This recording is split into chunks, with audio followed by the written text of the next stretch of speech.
Bonsoir tout le monde. Normalement maintenant vous pouvez bien me percevoir, vous pouvez bien recevoir l'image et le son. Tout à l'heure j'ai utilisé un support que j'ai du mal encore à maîtriser. Donc toutes mes excuses à nos lecteurs, à nos lectrices et nos lecteurs, à nos téléspectatrices et téléspectateurs en raison de la gêne occasionnée. La vérité, j'avoue, côté technique, Maraniche, très performant. Je suis plus dans le contenu que dans le contenant, mais bon, je me dois de faire des efforts pour vous satisfaire et pour vous offrir la meilleure qualité d'image et du son. Merci de nous préciser si tout se passe bien à votre niveau. Bonsoir tout le monde. Allah ya des fois les problèmes sont... Voilà, normalement vous nous recevez bien. C'est bon, merci beaucoup ya jma'a, ahlan wa sahlan, marhaba bikum fi live d'Algérie partent encore une fois. Voilà, qu'est-ce qu'il n'y a pas mieux que les recettes traditionnelles. J'ai essayé d'utiliser un nouveau support que j'ai acheté. Ah bah finalement, il n'y a pas mieux que les vieilles recettes. On ne doit pas changer une équipe qui gagne. Marhaba bikum ya jma'at al-khair. Nous avons commencé un peu plus tôt. باش تهلكنا ما تخرجوش تشتكوا تقولوا لنا بلي رانا نسهروا بزاف يا خويا عبدو بزاف رانا minuit et demi ورانا خدامين on travaille etc. Et c'est souvent nos compatriotes de la diaspora algérienne en France ou là au Canada ou là dans les autres pays européens qui vivent qui ont des obligations professionnelles et qui nous ont demandé de bien vouloir commencer les émissions beaucoup plus tôt. Alors aujourd'hui, on leur a fait plaisir. شوفوا يا جماعة اليوم راح نحكوا على un sujet qui est technique, qui est très important, un sujet sur lequel pratiquement personne n'a parlé. Personne n'a parlé. Je suis sûr que اليوم في les commentaires, beaucoup d'entre vous vont me dire والله يا عبدو ما كناش même pas la banane بلي هذا le sujet existe. Est-ce que vous savez يا جماعة qu'en Algérie, les cadres de la nation, à savoir les wali, les ministres, les premiers ministres, les secrétaires généraux, les inspecteurs généraux des ministères, les anciens hauts cadres du FLN, les anciens hauts gradés de l'armée de libération nationale, énormément de hauts dirigeants algériens, est-ce que vous savez qu'ils ont un régime spécial des retraites? C'est-à-dire qu'ils ne touchent pas leur retraite comme tout le monde, comme tous les citoyens algériens ou là comme tous les travailleurs algériens. Est-ce que vous savez qu'en Algérie, les retraites des dirigeants du pays, elles sont gérées par un fonds spécial. Il y a le fonds spécial des cadres de la nation ou là le fonds spécial des retraites des cadres de la nation. Le fonds spécial de retraite des cadres de la nation. Le fonds spécial, c'est lui qui est alimenté dans une grande opacité. Combien il y a d'argent, combien ils sont dépensés, quelles sont les retraites à les dirigeants algériens. C'est un fonds spécial qui est géré par le ministère des Finances et qui est totalement indépendant de la Caisse nationale des retraites, c'est-à-dire dans le régime classique. En fait, en Algérie, nous avons deux régimes de retraite. C'est un exemple très rare à travers le monde. C'est une spécificité algérienne. Il n'y a pas beaucoup de pays, j'ai cherché, il n'y a pas beaucoup de pays qui vraiment fonctionnent comme l'Algérie. À savoir, ils ont deux régimes de retraite. Un régime de retraite pour le commun des mortels, pour tous les citoyens, pour tous les travailleurs, pour tous les simples mortels, pour tous les simples citoyens, les Algériennes et les Algériens ordinaires, ou un régime de retraite spécial pour les anciens ministres, les anciens dirigeants, ou là les fonctionnaires, ou là les hauts cadres de l'État. Un régime très spécial, avec des avantages spéciaux, avec un financement spécial, avec un fonctionnement spécial, tout est spécial. C'est pour ça qu'ils l'ont appelé le Fonds spécial de retraite des cadres de la nation. En 2021, j'ai essayé de faire une enquête sur ce fonds spécial de retraite des cadres de la nation pour le comprendre. Quand on est dirigeant, quand on est ministre, quand on a occupé la fonction de secrétaire général, d'inspecteur général, ou là de chef de cabinet, d'un ministre, ou là d'un conseiller à la présidence de la République, j'ai essayé de comprendre comment, une fois à la retraite, comment ça fonctionne. J'ai trouvé qu'un seul chiffre. En 2021, le frais de fonctionnement, les frais de fonctionnement de ce fonds spécial de retraite des cadres de la nation étaient de 3 milliards de dinars. En 2021, les frais de fonctionnement de ce fonds. 3 milliards de dinars, c'est l'équivalent de 22 millions de dollars. Les 3 milliards de dinars, ou les 22 millions de dinars, les 22 millions de dollars, ou les 3 milliards de dinars. Mais ça ne veut pas dire que c'est tout ce qui a été dépensé en 2021. C'est uniquement les frais de fonctionnement. C'est-à-dire les frais que le fonctionnement de ce fonds a généré, et les frais de fonctionnement sont pris en charge par une partie du budget du ministère des Finances en Algérie. Mais combien d'argent dans ce fonds spécial? Combien d'argent? Est-ce qu'il y a des reliquats? Quelles sont les dotations? Combien de fonctionnaires, de dirigeants algériens à Maïchine, ils ont une retraite directement, qui est financée directement, ou là, qui est puisée directement au niveau de ce fonds spécial de retraite des cadres de la nation? Aucune transparence. Aucune transparence. Opacité totale. Opacité. Et non seulement il n'est pas normal qu'il y ait deux régimes de retraite, la logique, le principe. Voilà, un ancien ministre, un ancien secrétaire général, un ancien premier ministre, un ancien chef de cabinet, un ancien directeur central, ou là un ancien membre du bureau politique du FLN. Pourquoi il devrait avoir un régime de retraite spécial? Pourquoi il passe pas par la Caisse nationale des retraites, comme tout le monde? La CNR, la Caisse nationale des retraites en Algérie, qui est très déficitaire à la Koulihal, ou comme une émission spéciale sur le système des retraites en Algérie, qui est catastrophique et qui est en train de s'effondrer, et nous aurons bientôt un énorme problème pour financer notre système de retraite. Il y a une émission plus tard. Mais, les dirigeants, c'est des Algériens comme tous les autres. C'est vrai qu'ils étaient ministres, qu'ils étaient premiers ministres, membres du bureau politique du FLN, Malabalish, sénateur, membre dirigeant du Sénat ou du Parlement, mais ça reste des citoyens algériens. Ou alors, mais ils à la Caisse nationale des retraites. Une caisse spécifique, gérée par le ministère des Finances et dans l'opacité totale et sans aucun contrôle. Personne ne veut répondre à cette question. D'abord, le fonds spécial de retraite des cadres de la nation. Ce que beaucoup d'Algériens ne savent pas, c'est qu'il date, Yajma'a, de 1983. C'est-à-dire qu'il n'a pas commencé qu'aujourd'hui. Le fonds spécial de 1983. Bien avant ma naissance. Moi, je suis né en 1984. Je vous dis, il est plus âgé que moi. 1983. Officiellement, le fonds spécial des retraites des cadres de la nation. Les cadres de la nation, c'est les dirigeants de la nation. Voilà, dirigeant le cadre. Le mot cadre ne veut rien dire en Algérie. Parce qu'un simple cadre, un simple directeur, un simple PDG d'une simple société, mais il ne rentre pas dans les calculs, le fonds spécial des retraites des cadres de la nation. Ils auraient dû l'appeler les dirigeants de la nation. Malish. Fonds spécial des retraites des cadres de la nation. Il a été créé le 31 octobre 1983. À l'époque de Abdelaziz, à l'époque de Chadli Ben Jdid. Chadli Ben Jdid, à l'époque, l'Algérie, elle avait un régime unique de retraite. Et jusqu'à 1983, les dirigeants, comme les Algériens, ils percevaient tous une retraite via la Caisse nationale des retraites, ou via le même système, un système classique, que tout le monde, auquel est soumis tous les Algériens. En 1983, alors, Chadli Ben Jdid, il a fait plusieurs décrets. Le décret qui a créé ce fonds spécial des retraites des cadres de la nation, le FSR, il a été créé par le décret numéro 83-617, signé par Chadli Ben Jdid. Avant cela, il avait signé plusieurs décrets, un décret qui a été signé le numéro 80-56 du 8 mars 1980. Le décret, il permet de donner des pensions aux membres de la direction politique du FLN. Le membre de la direction politique du FNN avait un régime avait des pensions de retraite qui étaient spéciales, qui étaient gérées selon un traitement spécial, et ça a commencé le 8 mars 1980 avec le décret numéro 8056. Même les anciens présidents, pour les anciens présidents du gouvernement provisoire de la République algérienne, un autre décret, c'est le décret numéro 8058.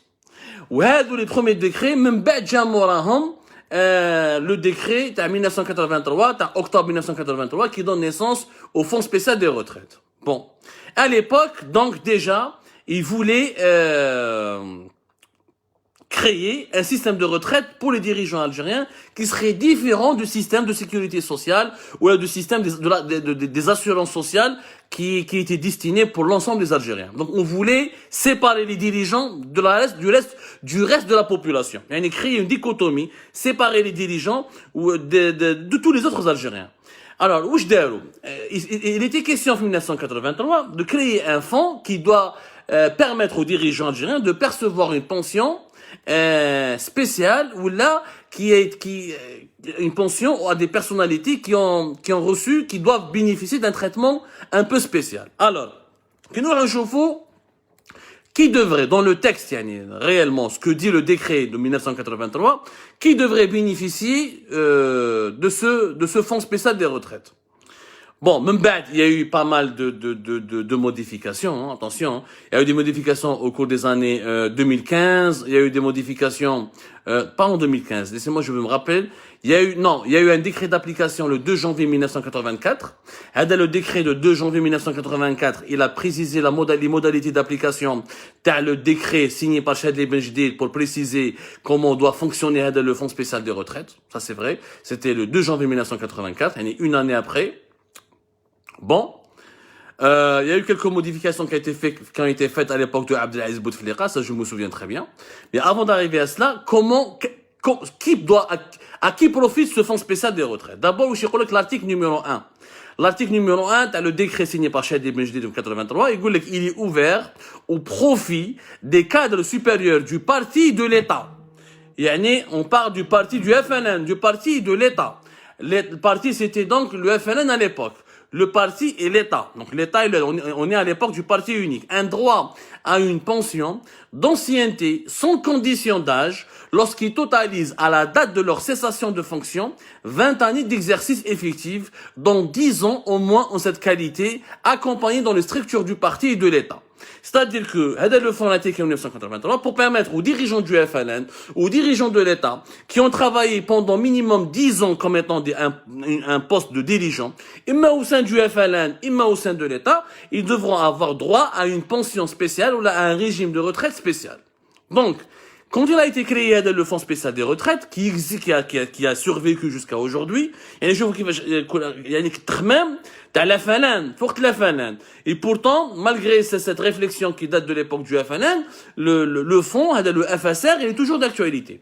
Alors, les bénéficiaires de ce régime de retraite spécifique, ou la spéciale, c'est les cadres politiques de la Fédération du FNN de France, de la Fédération FNN de Tunisie, de la Fédération FNN du Maroc, les représentants du FNN à l'extérieur, les officiers de l'armée de libération nationale, pendant la période de la guerre d'indépendance, les secrétaires généraux des organisations de masse, même les titulaires de toutes les hautes fonctions, qui sont considérés comme des cadres supérieurs, et des conseillers à la présidence, des directeurs centraux à la présidence, ou là, des ministres membres du gouvernement, les directeurs de cabinet, le secrétaire général adjoint à la présidence, les chargés de mission à la présidence, les directeurs généraux, les directeurs, les chargés d'études et de synthèse au niveau de la présidence de la République. Même dans toutes les administrations centrales, on va avec le secrétaire général adjoint, chef de cabinet, inspecteur général, directeur général, chargé d'études et de synthèse au niveau des ministères du gouvernement.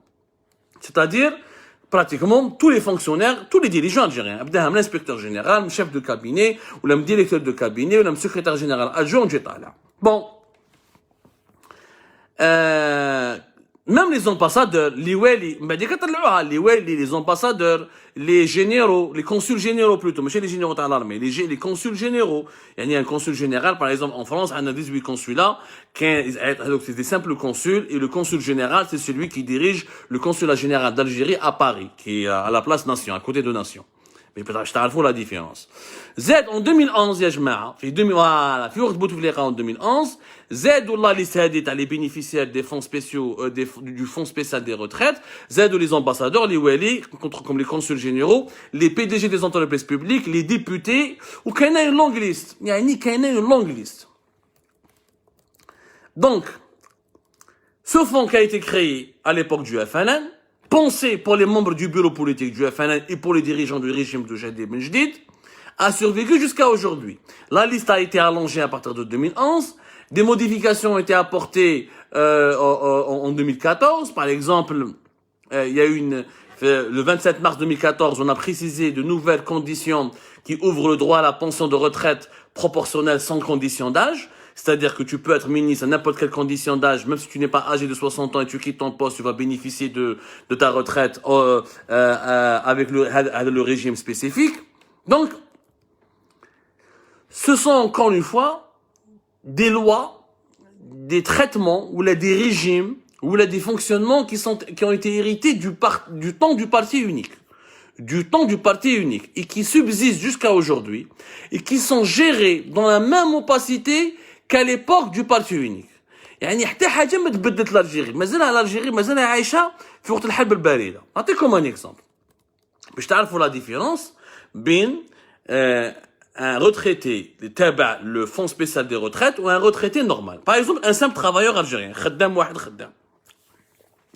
Il doit attendre 32 ans d'activité, une fois il a l'âge de 60 ans, باش يدي 80% de la moyenne des salaires dans les 5 dernières années. هذا un travailleur algérien normal, يدي 80% من الشهرية تاعو تاع 5 سنين الاخرى اللي يخدم فيها ولازم يكون خدم 32 ans وعنده l'âge de 60 ans. باش يقدر يدير لا روتريت تاعو. Par contre, إذا كنت un cadre de l'État, إما un ancien ministre, ou un ancien wali, ou ambassadeur, ou secrétaire général, ou directeur de cabinet, ou inspecteur général d'un ministère, ou conseiller à la présidence, tu dis 100%, ils donnent 100% de leur dernier salaire. Ils donnent non seulement 100% du dernier salaire perçu, mais aussi il peut avoir une augmentation de sa pension de retraite à mesure, en fonction des revalorisations du salaire du dernier poste occupé.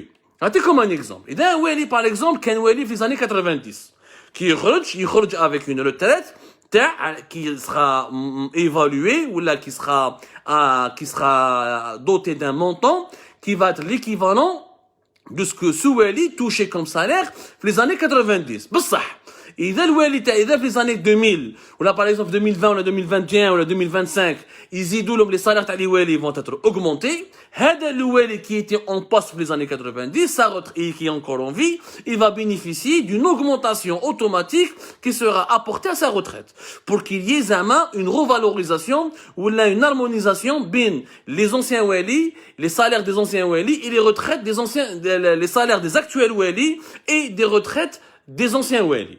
Je vois un avantage qui est énorme. Il dit 100% de son salaire. Mais c'est comme un travailleur algérien qui doit attendre 60 ans, où il doit travailler 32 ans, où il ne peut prendre que 80% de son salaire. Le dirigeant, il dit 100% de son salaire. Comme un autre exemple. Un ministre algérien, par exemple. Les ministres en Algérie, ils reçoivent 32 35 millions. كتحسب لي بريم. 32 35 millions. Par exemple, باش يدي la retraite هذيك. واش لازم له؟ لازم له يخدم 18 mois dans son poste de gouvernement. Ou لو كان يقعد 18 mois uniquement في البوست تاع gouvernement, il va percevoir 100% de son salaire touché. يعني إذا يخلص 32 millions à 35 millions, il va garder les 32, les 35 millions durant toute sa vie. زيد, grâce à ce régime le fonds spécial des retraites, un ancien ministre algérien, ce que beaucoup d'Algériens il a le droit de garder sa voiture de fonction une année après avoir quitté le gouvernement. Une année. يعني une année après, il a quitté le gouvernement, il يضرب la voiture de service. Les privilèges sont payés par l'argent public. 18 mois uniquement en poste, il est 100% de son salaire. Oui, les salaires des ministres ont été augmentés, par exemple, 2, 3 ou 4 ans après, sa retraite sera augmentée automatiquement. C'est des privilèges énormes. Le mouchkil, je ne sais pas, bien sûr, 32 millions à 35 millions, mais c'est un salaire qui est énorme. Si on regarde les normes internationales, 32, 35 millions, c'est quoi? Même pas 1500 euros. Avec un ministre, il paye même pas 1500 euros. Alors que normalement, le travail d'un ministre, c'est un travail d'arrache-pied. C'est un travail qui est très, très, très, très, très difficile. Ça n'a pas de sens. C'est pas un grand salaire. Le problème, c'est qu'il faut comparer le salaire des ministres et des dirigeants algériens par rapport à ce que touchent les travailleurs algériens. Quand tu chauffes le salaire moyen, une retraite de 35 millions, ça reste pratiquement 10 fois plus. Presque 10 fois plus. Donc, ça reste un privilège qui est onéreux. Donc, on ne peut pas comparer les salaires des ministres algériens par rapport à ce qui se passe à l'étranger, parce qu'ils n'ont pas le même rendement que les ministres étrangers. Et s'il faut comparer avec ce qui se passe à l'étranger, il faudra aussi mettre à niveau le salaire des Algériens eux-mêmes. Donc, on ne peut pas dire aux ministres qui sont pas bien payés, parce qu'en Algérie, personne n'est bien payé, en fait. Personne n'est bien payé en Algérie. En Algérie, tous les salaires sont faibles. Parce que le dinar, la monnaie algérienne, elle est faible. Parce que l'environnement économique, il est faible, il est sous-développé. Le mouchkil ta'na, c'est pas au niveau des montants de la pension. Le mouchkil ta'na, au niveau des privilèges qui distingue les dirigeants du reste de la population. Ou est-ce que le dirigeant algérien a le droit à 100% de sa retraite ou le travailleur algérien non. Ou est-ce que le dirigeant algérien a une condition d'âge alors que le travailleur algérien ou le salarié algérien a une condition d'âge. يعني لازم يخدم jusqu'à ما يقدرش يدير la retraite تاعو avant 60 ans ولا يخدم 32 ans ويقدر يديها à 58 ans à 55 ans. Ça peut être une retraite anticipée s'il a réuni les 32 années. Ou là il dit une retraite anticipée dans des conditions très particulières. Un autre cas d'avantage, les députés par exemple. تعرفوا بلي un député en Algérie, s'il fait un mandat de 5 ans, هكذا يقدر يدي une retraite de 27 millions. Un mandat de 5 ans député, يقدر يدي par exemple une retraite qui est estimée jusqu'à 27 millions. علاش؟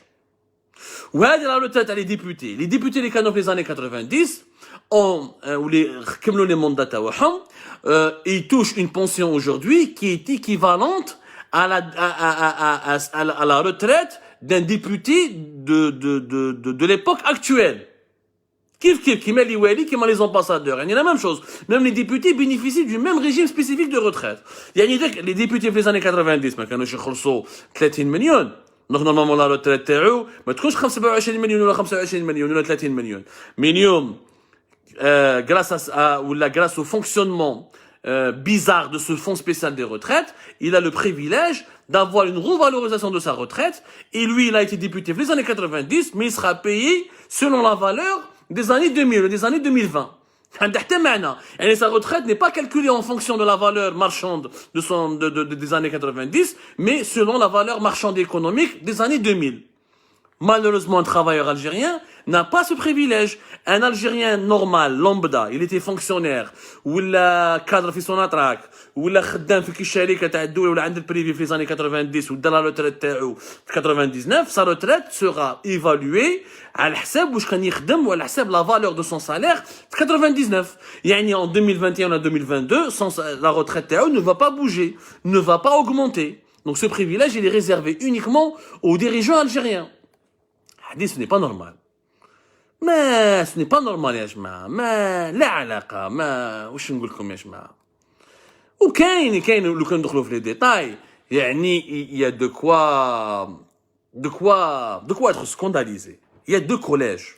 هذا le fonds spécial des retraites. Non seulement on ne sait pas comment il est alimenté, mais la benneche. Alors, quelques chiffres. J'ai parlé avec des sources. Quel est le nombre des bénéficiaires de ces retraites spécifiques? Quel est 50 000? Quel est 40 000? Quel est 30 000? Quel est 20 000? Il n'y a aucun chiffre précis. Mais cache un document qui résume clairement le nombre précis de ces dirigeants qui prennent des retraites selon un régime depuis ou là qui sont financés depuis le fonds spécial des retraites. Mais la benneche. Mais la benneche. Bien sûr, il y a des règles de loi. Par exemple, c'est pas comme les ministres, ou les premiers ministres, ou les consuls et les ambassadeurs. Par exemple, comme un sous-directeur, ou un directeur central, il dit que jusqu'à 85% de sa retraite. Par exemple, l'article 12 du décret l'article 12 du décret 83-617, la veuve de l'affilié bénéficie d'une pension égale à 75% de la pension concédée ou à son mari. Par exemple, quand mort ministre, ou la mort un ambassadeur, ou la mort un secrétaire général, ou un directeur de cabinet de la présidence, le canimo de Baïdechar, mort tout dès 75% de sa pension. Ou le can, par exemple, le ministre, ou le secrétaire général, ou le directeur de cabinet, l'ambassadeur, ou le PDG de notre entreprise étatique qui monte en fonction, martout dès une pension de retraite héritée à 100%. Mais il y a des avantages. Est-ce qu'il y a une règle pour les dirigeants, mais qu'est-ce pour les autres Algériens? C'est le principe. C'est le principe du 2 collèges. Il y a un système de retraite à 2 vitesses. Il y a si tu es dirigeant, ou là, au fonctionnaire de l'État, ou la serviteur du régime, parce que c'est ça, être ministre en Algérie, c'est pas d'abord servir l'État, c'est malheureusement beaucoup de nos ministres, pour ne pas dire l'écrasante majorité de nos ministres, ont été davantage les serviteurs du régime que les serviteurs de l'État. Je ne fais un moment, c'est 2 choses complètement différentes. Servir le pays, c'est noble. Nous-mêmes, moi je rêve de servir mon pays, j'essaie de le servir dans les meilleures conditions possibles et du mieux que je peux. Servir le régime, ensuite être rétribué. C'est où je m'attends à servir le régime. Servir le régime, c'est à défendre l'intérêt du régime. Quand on sert l'État, on défend l'intérêt général, qui est l'intérêt général du pays. Même quand le président de la République se trompe, je n'ai pas à exécuter ses ordres, ou là je démissionne, ou là je proteste officiellement, ou là je fais savoir mon opposition à quelque chose qui, pour moi, ou là qui, dans les faits, s'oppose à l'intérêt général. C'est ça la différence. Qu'est-ce que c'est que servir l'État et servir le régime? Et malheureusement, le 22 février 2019, la majorité des Algériens, servir l'État et servir le régime. C'est pour ça que كانوا يقولوا يتنحاو كاع مش شكون يتنحاو كاع ما لبناش ماشي كاع لي مينيستر ما كانوش ملاح ماشي كاع لي سكرتير جينيرال ما كانوش ملاح ماشي كاع لي امباسادور ما كانوش ملاح ماشي كاع لي دبلومات ما كانوش ملاح اللي ما كانوش ملاح ceux qui devaient être inscrits sur la liste اللي يتنحاو كاع ce sont celles et ceux qui ont servi l'intérêt du régime يعني l'intérêt du clan l'intérêt des dirigeants suprêmes de l'État. Pas l'intérêt général. Celui qui défend l'intérêt général, Hadak, il a servi l'État. Hadak, il faut le remercier. Il faut le récompenser. Il faut le rétribuer. Il faut le remercier. Ça, oui, il faut l'encourager. Mais encore une fois, je ne vois pas pourquoi les dirigeants algériens doivent bénéficier d'un traitement spécifique et d'un fonds spécial des retraites qui est géré dans la plus grande opacité. Pour moi, il faut une chose. D'abord, rendre public le nombre des bénéficiaires du fonds spécial des retraites. 1. Il faut tout rendre public. Combien ça nous coûte? Chef n'a un chiffre, 3 milliards de dinars en 2021. C'est 22 millions de dollars. Je ne crois pas que c'est le montant du versement de toutes les pensions. Je pense que c'est une partie uniquement. Je crois que c'est beaucoup plus. Je pense que le fonds spécial des retraites nous coûte au-delà de 100 millions de dollars. Je n'ai pas encore la preuve, mais on est en train d'enquêter. D'autre part, il faut abolir ce fonds spécial des retraites et renégocier un régime de retraite balèque pour les anciens ministres. Mais allez, je suis prêt à leur donner quelques avantages. Mais ça doit passer par la Caisse nationale des retraites.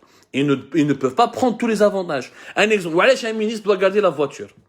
La voiture de fonction. Un ministre algérien, il peut la garder une année après. Allez. Et il m'enterre. شفنا des ministres dans des pays développés. Non, en France, par exemple, Christiane Taubira, quand elle était ministre de la Justice, lorsqu'elle a démissionné, خرجت directement par un vélo. Elle a pris son vélo, خرجت le jour même, juste après la démission تاعها, خرجت برا بالفيلو راها كانت تدور. ما قالت لهم خلوا لي طوموبيل, ما قالت له ما قالت لهم ملي اعطوني. Non, pas du tout. Et pourtant, elle était ministre de la Justice de la République française. La France qui est l'une des 6 pays, l'une des 6 puissances mondiales, l'un des 10 pays les plus riches du monde. Normal. Mais je ne vois pas, pourquoi on doit leur donner un régime spécial. Pourquoi le ministre algérien doit garder sa voiture une année après? Payé par le contribuable, payé par l'argent public. Moi, je suis pas d'accord. Certains privilèges peuvent être justifiés, parce que quand on est ministre, on est censé avoir travaillé beaucoup plus que les autres, on est censé avoir fait des sacrifices beaucoup plus que les autres, et quand on est un bon ministre, on sacrifie sa vie de famille, on sacrifie son temps libre, on travaille pratiquement 7 sur 7, je suis d'accord qu'on les paye bien, je suis prêt à payer 40, 50 millions, 60 millions, 70 millions à un bon ministre, moi je suis pour qu'on paye bien les dirigeants. Je préfère bien le payer pour qu'il travaille bien, pour qu'il soit rentable, pour qu'il permette à mon pays de se développer et d'augmenter la création de ses richesses, plutôt que non, je suis pas d'accord. Je suis pas d'accord. Je suis prêt à bien le payer. Je le paye selon son travail et je lui donne des privilèges qui sont justifiés. Les privilèges qui ne sont pas justifiés, je suis désolé. Encore une fois, Christiane Taubira, c'était le 13 décembre 2015, j'oublierai jamais cette image. Christiane Taubira, ministre de la Justice, garde des Sceaux, ministre de la Justice en France, elle quitte, c'était plutôt le 27 janvier 2016, voilà. C'était le 27 janvier 2016, voilà, je me souviens. Elle était ministre du 16 mai 2012 jusqu'au 27 janvier 2016, ministre de la Justice en France. Quand elle a démissionné, elle a prononcé son discours, elle a dit au revoir à ses collaborateurs, elle a pris son vélo, c'est normal, bel vélo. Allez, le ministre algérien, il garde sa voiture. Je suis pas d'accord. Par exemple, pour moi, les députés ne sont pas des cadres de la nation. Voilà, chez un député, il doit un mandat de 5 ans, une retraite de 27 millions. Allez, pour moi, un député, c'est un élu. Il est là pour défendre les intérêts du peuple. Ce n'est pas un cadre de la nation. Il n'a pas été désigné pour sa compétence. Non, il a été élu par la population pour d'autres considérations, pour ses valeurs morales, pour sa popularité, pour je ne sais pas quoi, pour défendre les intérêts de la population. Mais c'est pas un cadre de la nation. Ce n'est pas un cadre de la nation. Donc, mais il n'y a jamais eu de débat en Algérie sur ce sujet. Et pourtant, c'est de l'argent public. درهم الشعب دراهم الدولة اللي هما دراهم الشعب المال العام. Et personne n'en parle. Si on pouvait faire des économies, je préfère, au lieu de financer les privilèges des anciens dirigeants, avec les économies qu'on peut faire, on peut construire des écoles, on peut financer des entreprises, on peut financer des start-up, on peut financer des projets de développement local, des projets de développement durable, on peut les investir dans la santé, dans l'éducation, etc., etc., etc. Et les exemples sont légion. Mais il faut qu'il y ait un débat. Il y a un fonds spécial des retraites, mais même pas même pas, il existe depuis 1983, من وقت الأفلان والرواح. ولحد الآن, les membres du bureau politique du FNN touchent cette retraite. Mais c'est pas normal, le FNN, خلاص, n'est qu'un parti politique parmi tant d'autres. On a fait depuis octobre 88, on a fait la pluralité, on a ouvert le champ politique. Au nom de quoi les dirigeants du FNN prennent des retraites? Un dirigeant du FNN n'est pas un cadre de la nation. Ils منحوهم la liste. Le débat, il est vaste. Je pense qu'il faut le lancer, il faut insister pour ouvrir ce dossier. Nous comptons beaucoup sur vous. C'est de l'argent public, c'est des sommes qui sont colossales. 22 millions de dollars, c'est pas rien. 3 milliards de dinars, ce n'est pas rien. Certainement, encore une fois, ce n'est qu'une partie visible de l'iceberg. Moi, je pense que les dépenses du Fonds spécial des retraites dépassent largement les 100 millions de dollars, ce qui est un énorme budget, un budget même colossal, qui peut nous permettre de financer d'autres projets, d'autres chantiers beaucoup plus importants et beaucoup plus utiles pour l'intérêt général et pour la population algérienne. Mais il faut ouvrir le débat. Sans vous, on ne peut absolument rien faire. C'est pour ça que je vous demande de bien vouloir partager cette émission massivement dans tout et sur tous les réseaux et de poursuivre le débat sur les différents supports d'Algérie Part et de nous aider à obliger les autorités algériennes à ouvrir ce dossier. Dans la boîte de Pandore, parce que c'est plus que la boîte de Pandore, c'est une boîte noire. هذو دراهم الجزائريين هذو دراهم الشعب يا خويا moi un bon ministre compétent je suis prêt à bien le payer نخلصوا له كان 80 مليون ماشي مشكل بصح à condition qu'il soit nommé pour ses compétences et qu'il ait un bilan positif. هذه الاولى. Troisièmement, il faut pas, certains de ces privilèges sont justifiés, d'autres ne le sont pas. C'est pour ça qu'il faut revoir le fonctionnement de ce fonds de retraite spécial, au lieu de fonds spécial des retraites. Et encore une fois, son existence n'a pas de sens. Et les dirigeants algériens doivent percevoir leur retraite comme tous les Algériens, via le même système, via le même régime. Même s'ils ont quelques avantages, je ne vois pas pourquoi la Caisse nationale des retraites ne pourrait pas avoir une direction qui gère les retraites élevées, qui sont beaucoup plus élevées par rapport aux autres retraites des travailleurs algériens. Son existence en elle-même, le fait qu'il y ait un régime spécial des retraites à part et qui distingue les dirigeants du reste de la population, c'est de la ségrégation. C'est de la ségrégation. Ça veut dire qu'il y a une Algérie d'en haut et une Algérie d'en bas. Et ça, c'est inacceptable. Je vous remercie énormément et je vous donne rendez-vous demain pour d'autres lives, d'autres explications, d'autres décryptages, d'autres analyses. L'actualité se poursuit sur Algérie Part.